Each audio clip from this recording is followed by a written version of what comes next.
Ok, donc on enregistre. Donc voilà, le code est parti et nous allons aborder les parties prenantes. Donc, d'habitude, nous sommes ici pour lutter contre le changement climatique, la pollution, les déchets et rendre l'exemplarité. Nous avons un texte international qui nous cadre, donc vous le connaissez, hein, tous les mois nous en parlons. Donc je passe rapidement. J'ai rajouté les enjeux réglementaires avec tous les éléments qui concernent les organisations sur la responsabilité sociétale. Vous avez tout lien sur la responsabilité sociétale des entreprises, vu par le ministère de la Transition écologique et solidaire, et les responsabilités du chef d'entreprise, classées issues de la CCI et de l'Infoveille, classées par type de responsabilité, civile, environnementale, pénale et administrative. Tous les détails, je vous ai tout remis dans la présentation. Donc aujourd'hui, Élodie, qu'est-ce que sont les parties prenantes? Donc, prenantes de votre organisation, ce sont tous les interlocuteurs avec lesquels vous êtes en relation, qui ont une influence sur votre activité ou sur lesquels vous avez une influence sur leur activité. Donc c'était large. On vous demande généralement, pour être plus efficace dans une démarche de développement durable, donc de RSO, de les identifier, de les répertorier, en essayant de comprendre quel est l'impact que vous avez sur leur activité et quel est l'impact qu'ils ont sur votre activité, de façon ensuite à prioriser les actions et à équilibrer les relations que vous avez avec eux, de façon en fait à jouer l'équilibre sur les objectifs que vous avez propres et sur les leurs. On passe sur l'origine du terme, mais c'est extrêmement important de comprendre que parties prenantes, ce sont tous les interlocuteurs, que ce soit personnes physiques ou morales, avec lesquelles vous avez donc des relations dans le cadre de l'activité de votre entreprise. Il y a les parties prenantes internes, celles qui ont directement une relation sur la production et sur l'activité, généralement les salariés.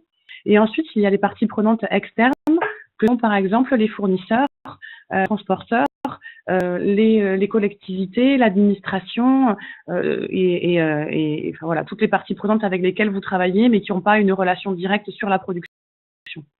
D'ailleurs, en revue, donc il y a plusieurs étapes, comme a dit Élodie. Donc la première, c'est cartographier. Donc cartographier, on a déjà vu ce thème. C'est tout simplement un fichier Excel qui vous permet d'avoir une lecture rapide de la liste de vos parties prenantes par thématique et par jeu, de les écouter. Donc là, il y a différents moyens de les écouter. Il y a l'enquête satisfaction, l'enquête d'intention qui vous permet de savoir que veut votre partie prenante. Et d'ailleurs, en ce moment, je fais une enquête de toutes mes parties prenantes sur le site internet de la CAP par un pop-up qui pose 10 questions sur les enjeux du développement durable et qui va me permettre à la fois de savoir si mes parties prenantes connaissent la politique développement durable de la CAP et qu'est-ce qu'elles en pensent et les suggestions qu'elles peuvent nous faire. Ensuite, on peut dialoguer avec elles, c'est-à-dire les rencontrer lors de plusieurs types de rendez-vous, soit des réunions brainstorming, soit des face-à-face, qui nous permettent d'avoir une relation directe. À partir de là, le dialogue s'installe et nous permet d'avoir un retour d'expérience de nos parties prenantes et nous permet de définir un plan d'action qui permet d'agir. Et derrière, en fonction des priorités et des enjeux de l'entreprise, nous pouvons mettre en plan d'action. Une fois que ce plan d'action est défini, il est attendu de la part des parties prenantes que nous rendions compte de l'actions et des priorisations que nous avons faites. Ce point-là est très important. Si vous mettez en place un plan d'action et que vous ne revenez pas vers votre partie prenante pendant 5 ans, ça n'a aucun intérêt. Il est primordial de rendre compte et de renouer le dialogue et de recommencer à partir de la cartographie et de la mise à jour. Alors, je détaille sur la cartographie qui est la première étape. C'est quelque chose d'extrêmement important. Elle vous permettre à la fois de comprendre l'étendue de toutes les relations que vous avez, qu'elles soient institutionnelles, qu'elles soient dans le cadre de la production, qu'elles soient dans le cadre d'une relation commerciale, financière. Il faut que vous établissiez donc déjà une liste Donc, c'est seulement un listing de tous les interlocuteurs que vous avez dans le cadre de votre activité professionnelle. Mais après, elle va vous permettre aussi de vous rendre compte de la fréquence des rapports et de l'importance de ces rapports. Généralement, quand on fait une cartographie des parties prenantes, les deux informations qui sont les plus importantes, mis à part ce fameux listing des différents éléments, des différents interlocuteurs, c'est surtout l'importance des rapports que vous avez avec eux et sur l'activité qu'ils ont auprès de votre organisation et surtout la prise d'action. Vous avez des rapports réguliers avec eux et est-ce que cette partie prenante a de l'importance. À partir du moment où elle a de l'importance et que vous voyez que vous avez des rapports avec eux qui sont trop peu fréquents ou trop peu réguliers, à ce moment-là, c'est à vous d'ajuster en écoutant et en dialoguant. Le but, ce n'est pas de répondre et de satisfaire les besoins de toutes les parties prenantes. Vous avez une stratégie qui vous est propre, ensuite c'est la grille qui, par l'importance et la fréquence des rapports que vous avez avec eux, peut marquer certaines carences ou certains points forts. C'est à vous de les ajuster en fonction de votre stratégie. Le but, ce n'est pas de faire plaisir à tout le monde, le but, c'est d'harmoniser et d'équilibrer les relations. D'ailleurs, c'est la slide suivante, donc c'est prendre en compte plutôt que plaire. Il n'est pas question de répondre à un besoin, une réponse de la structure. Non, non, pas du tout. Un besoin est entendu, écouté, il répond à la stratégie de l'entreprise ou il ne répond pas à la stratégie de l'entreprise ou les moyens que vous devez déployer pour y répondre ne correspondent pas à vos moyens actuels, vous n'y répondez pas. Par contre, il est important de faire un retour à ces parties prenantes quand elles vous les réclament. Donc là, vous avez mis un arbre de général de la responsabilité sociétale qui se présente comme un arbre. Donc les racines sont des principes et des valeurs importantes de la démarche et c'est ce que les parties prenantes apportent à l'entreprise. Donc on voit l'anticipation. En effet, si une partie prenante est sur des innovations, sur des attentes particulières, ça vous permet d'anticiper. Ça vous permet de fidéliser et d'accroître votre business. C'est quand même la partie importante. D'innover, d'être compétitif, de pérenniser vos activités puisque vous faites fonction avec vos parties prenantes. Vous permettez de motiver et de mieux produire avec vos collaborateurs qui sont aussi des parties prenantes. Ça vous permet de garder une bonne réputation et avoir une vision à long terme. Donc ça, c'est la partie avantage de la démarche RSE qui consolide vos actions. Après, nous sommes partis sur l'ISO 26000, sur les 7 questions centrales de l'ISO 26000, et c'est la réponse que vous faites à vos parties prenantes en version responsabilité sociétale des entreprises. Et ensuite, vous avez ce qui est perçu par vos parents, et donc là, vous voyez le feuillage de votre arbre, c'est la vision classique du business, mais avec à l'intérieur des intérêts selon la partie prenante qui est concernée. Donc, vous, fournisseur, vu par vos clients, vous êtes en relation sur les achats et les dettes. Les parts publiques, c'est la réglementation. Les fonds, c'est le revenu et les créances. Les générations futures, c'est la perspective. Les salariés, c'est les travails et les charges que vous avez de votre côté. Les associations, c'est toutes les interpellations qu'ils peuvent faire avec vous. Et enfin, les actionnaires, c'est le capital et les dividendes. Donc, je les ai cités dans le ordre, ni de priorité, ni d'enjeu, ni de rien. Donc, tout majeur, c'est de ne pas plaire, c'est de prendre en compte, d'écouter et prioriser avec vos attentes et vos exigences. Et ensuite, c'est la recherche d'équilibre qui doit être votre importance. C'est le besoin de ma partie prenante et ma stratégie interne, et vous atteignez un certain équilibre.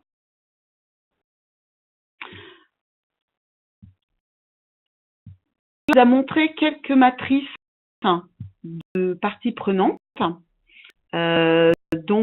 avec différents pouvoirs, différentes influences, quand vous pouvez les classer, et les actions qui sont conseillées au regard de ces pouvoirs. Donc, pour faire sa cartographie des parties prenantes, il existe des questionnaires en fait qui sont faciles à répondre avec juste des degrés en fait, soit d'impact sur votre activité, soit de degrés en fait de régularité de communication avec eux, qui vous mettent en fait d'avoir des réponses et un espèce de nuage qui va se former avec vos parties prenantes sur la première matrice que l'on voit, pouvoir intérêt des parties prenantes avec les 4 carrés, qui permet en fait de comprendre là où il y a simplement de l'information à faire sur ces parties prenantes, là où il y a une veille concurrentielle, technologique, juridique et réglementaire à faire, là où il y a un besoin de satisfaction des désirs en accord avec vos principes et vos engagements et vos valeurs. Et ensuite, là, vous devez vous engager avec attention, si là, à ce moment-là, il y a une forte influence et un motif important pour votre activité sur lequel, là, à ce moment-là, une discussion plus en avant, un partenariat est souvent fortement conseillé. Ça, c'est sur cette partie-là. Après, comment s'y prendre? La cartographie dont Élodie a précisé tout à l'heure l'importance se présente sous un tableau Excel.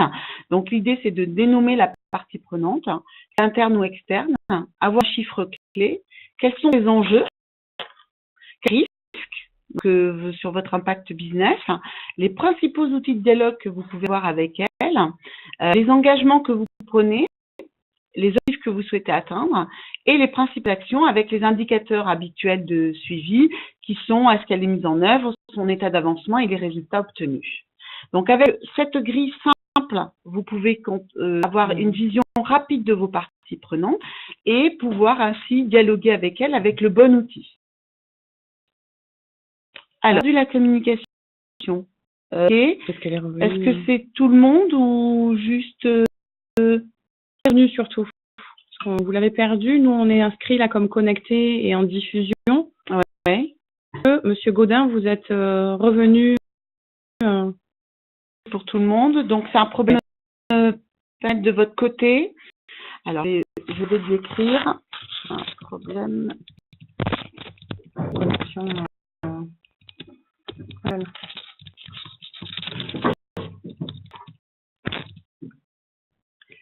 Ok, on va reprendre rapidement. Je vais envoyer un petit mot. Voilà, donc vous avez ce fichier que vous renseignez et après ça vous donne des cartographies plus élaborées. Donc là, je vous ai donné celles qui sont assez élevées, celle de la SNCF qui a fait tout son réseau de parties prenantes dans les cartographies par intérêt et celle d'Angie qui les a traitées par enjeu. Ah, donc après, ce que l'on peut avoir comme cartographie, vous n'êtes pas obligé d'en avoir une aussi compliquée, ça peut être juste par votre secteur d'influence, si elle est interne ou externe, si sont alors, de Gaudin n'en mentait pas. Il faut d'essayer d'appeler en fait, d'appeler le numéro. Alors, si je peux permettre en fait sur les cartographies, il faut voir aussi quel est votre but de faire des cartographies. Est-ce que c'est de dire en fait le réseau? Est-ce que c'est vraiment de rentrer la stratégie en fait de votre activité auprès de certaines cibles? Il faut essayer de comprendre quel est à la base votre intérêt à pouvoir faire cette cartographie. Ça vous aidera à le faire simplement à travailler sur votre réseau ou à essayer de travailler sur des enjeux stratégiques de ces activités. Dans ce cas, vous irez plus sur des type NJ. Donc, je pense que c'est quelque chose d'extrêmement important de faire sa cartographie des parties prenantes. Ça permet après vous d'être au clair sur le type d'action que vous avez mené par la suite. Concrètement, de passer énormément de temps sur une partie prenante sur laquelle il y a un faible impact et sur lesquels il y a un risque faible et un jeu moindre, concrètement, c'est pas forcément efficace et efficient pour votre activité. Par contre, en revanche, on se rend pas forcément compte tout le temps du manque de communication, d'échange ou de feedback qu'on a avec certaines de ces parties prenantes qui ont un jeu fort pour l'activité, pour la réputation, par exemple, de l'entreprise. Donc, ça peut être très intéressant de pouvoir se pencher, en tout cas, pendant quelques jours, à quelques collaborateurs sur la cartographie des parties prenantes, de façon à avoir une lisibilité qui soit le plus claire possible pour engendrer des actions aussi cohérentes et efficaces derrière. Nous avons balayé l'ensemble des enjeux des parties prenantes. Je pense qu'on fait une diapo qui doit être celle des types. Ah ben non, peut-être pas. Donc on a mis les différents types parce qu'en fait, elles sont dans l'arbre et selon l'activité du secteur, vos parties prenantes sont les feuilles de l'arbre que vous avez qui sont présentées d'une façon différente avec les enjeux de réglementation. C'est vraiment important que vous les listiez, c'est-à-dire dans vos actionnaires, vous devez savoir le nom exact de vos actionnaires. Dans les associations, le nom exact des associations qui ont le plus d'impact sur votre secteur d'activité. Les salariés, évidemment, vous les avez tous, mais c'est important de bien dialoguer avec eux, pas qu'avec les délégués du personnel, mais bien aussi avec vos salariés, par des questionnaires de satisfaction, par des rendez-vous réguliers de rencontres. Et pour les générations futures, eh bien, en faisant des ateliers avec les jeunes, avec les étudiants, avec les collèges, avec les maternelles ou les primaires, vous avez assez d'informations pour savoir ce qu'ils vont attendre et toutes les études de prospective. En fait, vos fournisseurs, eh bien, nous dialoguons très régulièrement avec vous, en tout cas sur le sujet du développement durable et de la responsabilité sociétale, et nous essayons de répondre de plus à vos demandes. Vous voyez, à chaque rendez-vous, on fait une enquête de satisfaction de la présentation et en même temps, on vous demande des améliorations que vous voudrez. Donc, vous voyez, c'est en 2 temps. Qui paraît important. Si jamais vous avez besoin d'outils, nous, on peut tout à fait vous donner en fait une trame en mode Excel avec des questions clés à se poser en fait sur l'importance et la fréquence des rapports que vous avez avec vos parties prenantes. Si vous avez en tout cas besoin de ces outils, on peut vous en fournir un modèle basique qui peut vous permettre d'initier cette démarche-là, mais vous allez voir dès que vous allez commencer à travailler en fait sur les différentes catégories et sur le détail de chacune des relations que vous avez. Le travail qui est un peu fastidieux au début parce que c'est du listing, hein, et puis c'est de la réflexion par rapport à l'importance de ces rapports, mais ça va vous éclairer sur énormément de travail que vous faites ou ce que vous devriez améliorer en tout cas par la suite. Donc si vous avez besoin d'outils, vous n'hésitez pas. Moi j'aimerais simplement poser la question aux participants qui sont déjà en ligne. Est-ce que vous avez déjà fait un travail et est-ce que vous avez déjà des retours en fait sur l'importance ou sur la pertinence du travail que vous avez mené? Qu'est-ce que ça vous a apporté? J'imagine que sur les fournisseurs CAP qui sont déjà en ligne, il y a dû certainement en avoir qui ont déjà dû travailler sur la question des parties prenantes. Faites-nous un tour d'expérience comme d'habitude par le chat. On entend vos commentaires.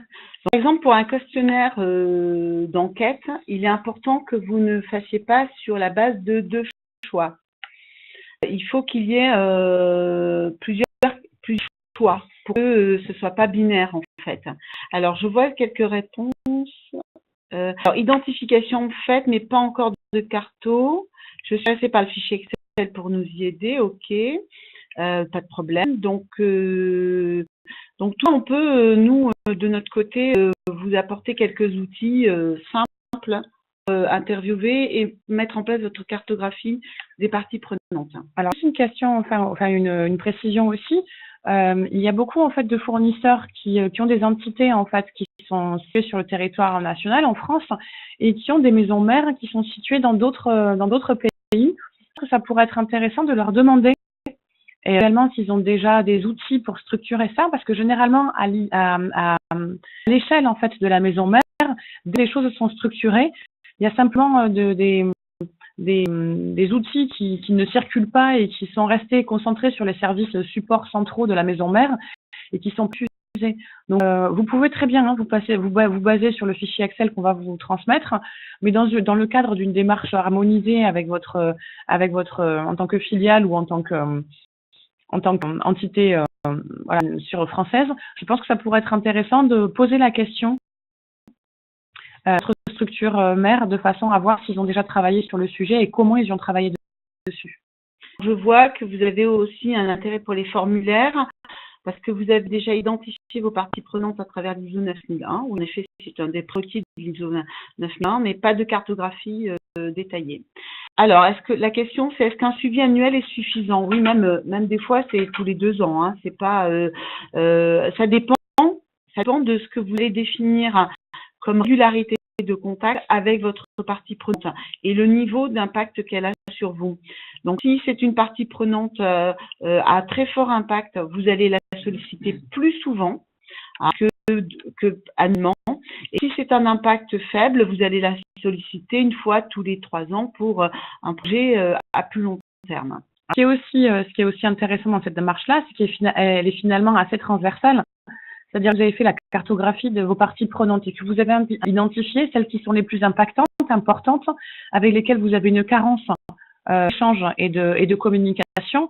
À ce moment-là, en effet, ce sera un retour d'expérience qui sera annuel, mais à ce moment-là, c'est chacun des services concernés par avec cette entité qui sera pris à partie et qui ira en fait pour améliorer la qualité des échanges et de la communication avec cette partie prenante. Ce ne sera pas forcément, si vous voulez, le service qui va s'occuper de cette cartographie-là. Donc, le besoin à identifier, il est forcément réparti sur les différents services qui auront des relations avec eux. Pour donner un exemple, il y a un travail qui peut être fait ici au service développement durable de la CAP. Si on identifie qu'il y a un rapport qui doit être fait avec, par exemple, un certain marché ou un rapport administratif, plusieurs services peuvent entrer en ligne de compte pour travailler avec le fournisseur ou le client, l'adhérent avec lequel on est en relation. Donc, annuel, c'est suffisant. Par contre, dans la mise en œuvre des actions, généralement, c'est transversal et ça touche plusieurs services. Ce projet, là aussi, pour la gestion des parties prenantes, il y a des bonnes pratiques. Donc, aux clients, vous interrogez très régulièrement, voire quasiment tous les mois ou toute action que vous faites ou à chaque achat qu'il peut faire. Vos collaborateurs, il est de bonnes pratiques de faire un questionnaire tous les 2 ans parce que si c'est tous les ans, vous n'aurez pas le temps de mettre en place le plan d'action d'amélioration sur la qualité de vie au travail et le bien-être. Donc, il est mieux d'avoir un tous les 2 ans. Donc, il y a des bonnes pratiques. Vos actionnaires, vous les interviewez très, très souvent et c'est surtout quand vous avez des projets à long terme. Les associations, plus vous êtes proches, surtout quand vous avez un problème de voisinage, un problème d'usine, un problème d'effluents ou de choses qui sont très impactantes, vous pouvez, ou je vois par exemple en ce moment certaines ONG qui luttent contre les mauvaises entreprises qui n'ont pas de responsabilité sociétale, donc qui s'appelle e-boycott par exemple. Je ne sais pas si certains d'entre vous ont été victimes de e-boycott, mais ils appellent à boycotter le consommateur tant que vous n'avez pas répondu à leur appellation. Donc, peut être très nuisible au niveau de la notoriété. Donc, c'est important de se rapprocher d'eux. Elles sont pas toujours, les associations ne sont pas toujours disposées à dialoguer avec les entreprises parce qu'elles souhaitent garder une certaine intégrité et ne pas être accusées de s'allier avec les entreprises, les industriels. Cette cartographie, cette année, on pense, comme le souhaite l'ISO 26, organiser des réunions d'échange avec nos parties prenantes à valider certaines de leurs attentes. En effet, c'est une des étapes de maturité de la 26 000 qui attend que vous soyez plus dans des réunions d'échange.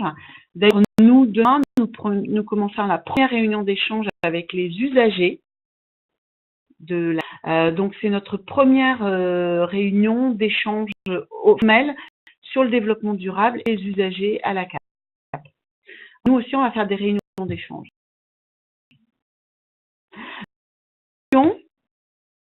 Parce que c'est intéressant, vos témoignages nous sont très riches pour partager vos bonnes pratiques entre vous ou d'autres remarques ou d'approfondissements que vous voudriez qu'on aborde.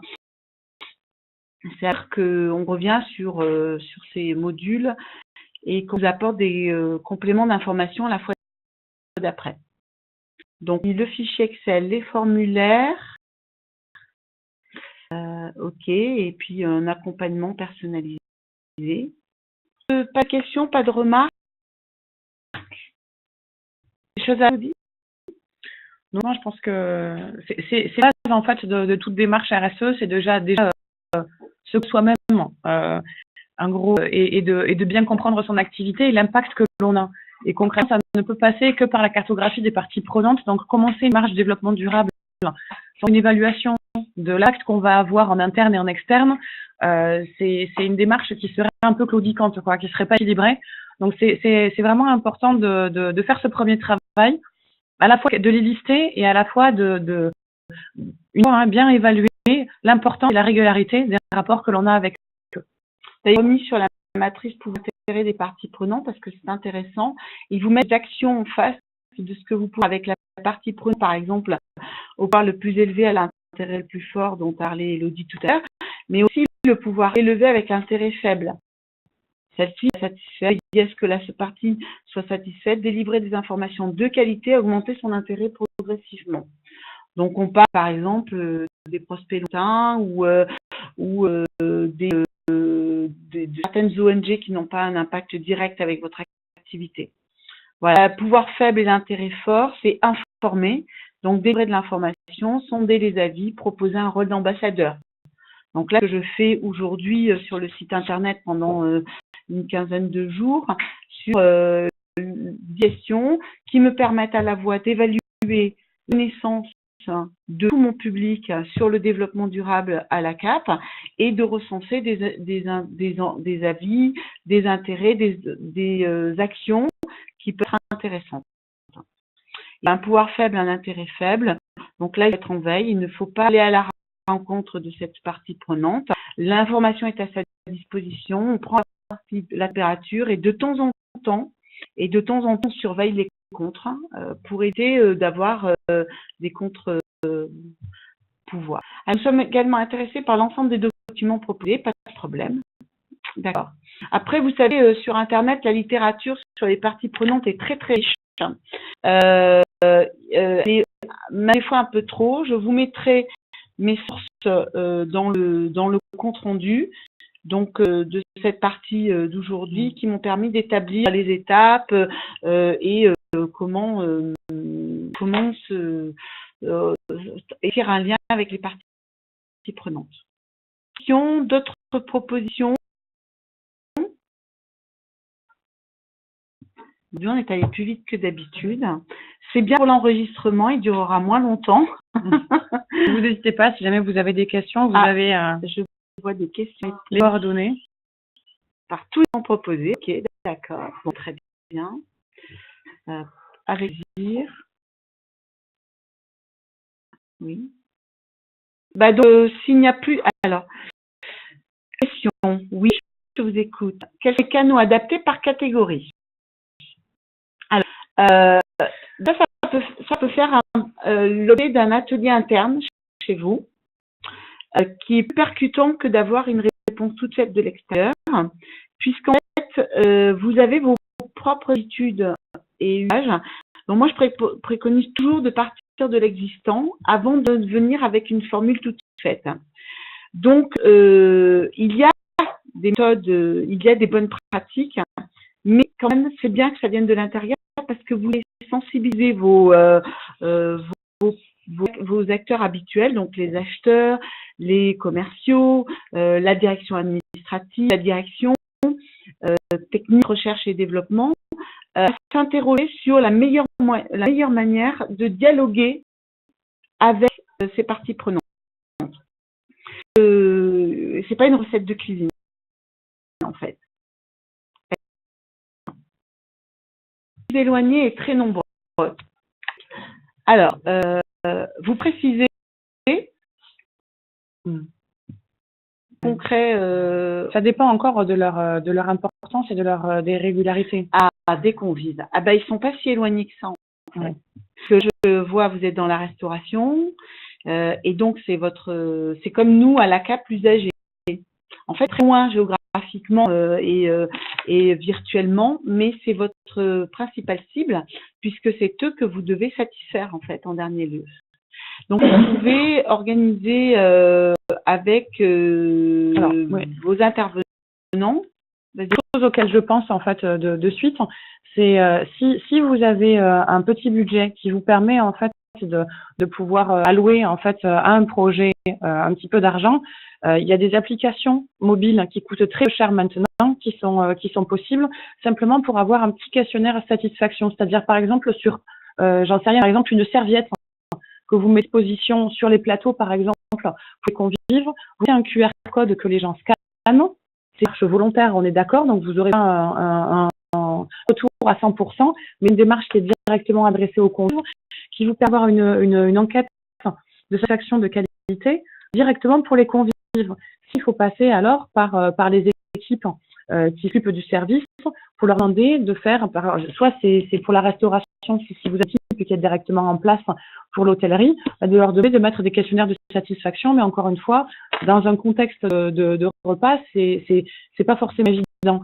Ou vous mettez des questionnaires de retour qualité du personnel hôtelier qui est au contact des convives. Donc, il y a différentes méthodes. Il faut savoir quelle est la relation que vous avez avec des établissements qui font le service de restauration que vous proposez et de savoir quel est son en fonction de la dépendance des personnes, de leur état ou de nombre d'activités, en tout cas que vous avez le type de relation que vous avez et d'action qu'il est possible de mettre. Mais tout est envisageable. En fait, il y a aussi une autre solution pour vos convives et les usagers, c'est l'atelier. Donc, c'est-à-dire que vous allez sur site, vous mettez un atelier de testing sur vos produits alimentaires et vous testez avec eux comme on peut le faire sur les produits de nettoyage d'entretien, comme on peut le faire sur beaucoup de sujets.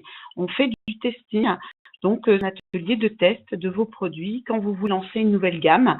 Et là, vous allez donc chez l'adhérent, donc l'adhérent pour nous, c'est l'établissement de santé, puisqu'on est dans le milieu hospitalier, et vous êtes sur site avec l'accord de l'établissement. Dans le cas de la bourse Cap ou pas Cap, par exemple, de cette année sur la restauration et l'innovation, ça serait une très très bonne démarche d'aller sonder ces convives directement et d'animer autour d'un thème qui peut être, alors je vais être très égontrée sur la lutte contre le gaspillage alimentaire, sur l'ergonomie du plateau, sur l'eau, l'environnement, tout ce que vous voulez, qui peut être hors de votre métier propre, qui en l'occurrence est l'alimentation, mais qui gravite autour. Comment faire en sorte que le self soit plus agréable, tous les items. Et donc, si vous en construisez un partenariat avec un de nos adhérents avant le 31 mars, vous pouvez témoigner et participer à la bourse Cap ou pas Cap en corrélation avec un établissement de santé. Voilà. Pensez aux opérations pilotes, en effet, ça a toujours un impact fort positif, à la fois dans la relation que vous avez justement avec vos clients qui sont les établissements, et puis à la fois aussi en interne pour mobiliser les équipes pour travailler sur quelque chose de concret, de réel, d'avoir un retour direct. C'est extrêmement galvanisant pour les équipes et motivant. Donc ça, c'est ce que disait Cathy, monter d'opérations pilotes justement pour tester et pour avoir un retour, c'est aussi extrêmement efficace.